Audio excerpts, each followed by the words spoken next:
So guys, magluluto tayo ng chop suey. Ito yung panghalo ko.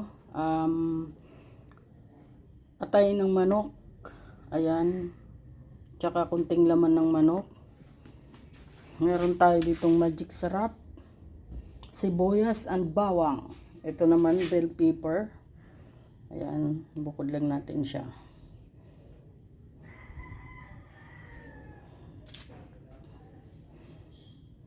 Okay guys, let's go. Okay guys, lagay yung ating bawang, yung sibuyas.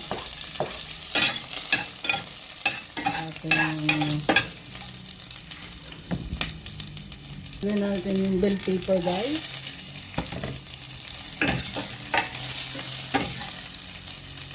Lagay na natin yung atay ng manok.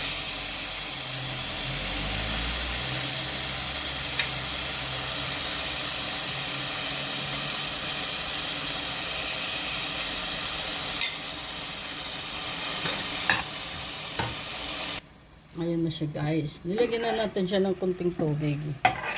So gigisa lang muna natin itong atay ng manok.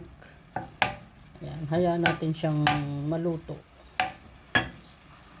Guys, ayan na ating atay. Isunod natin ang laman.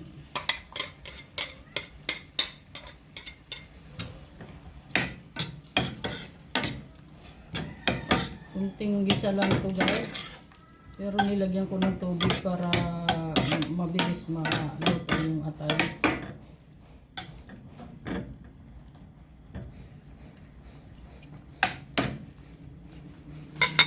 Medyo malapit na maluto. May balon-balunan pala kaya matagal-tagal ito. Tignan natin kung luto na.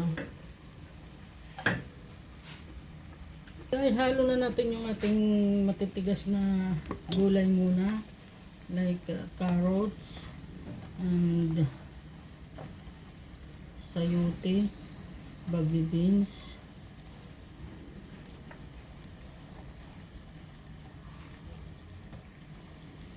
Kasi huli ko na yung parang baby pichay ba yan.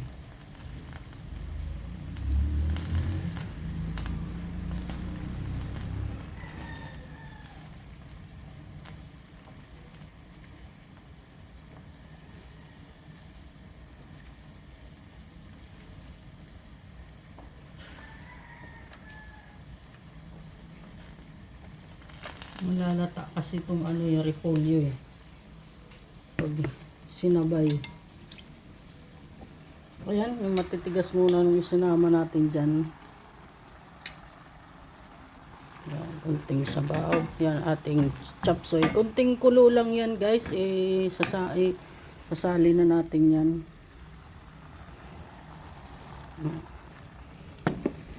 Okay.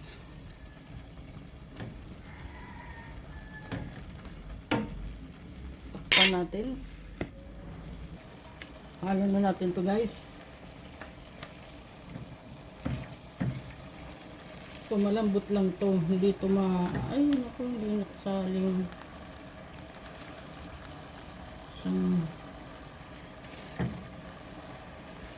malambot lang yan, hindi to matagal, hindi pa tatagalin natin yan.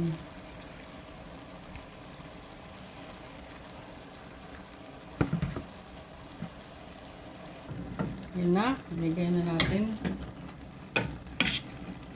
Takpan natin para mag-absorb yung sa gulay.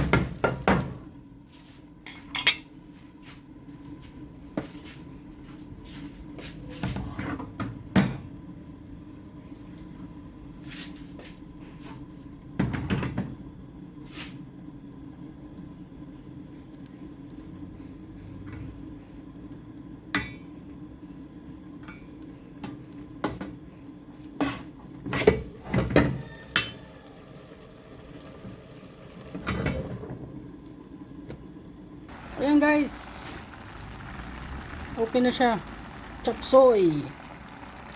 Alright,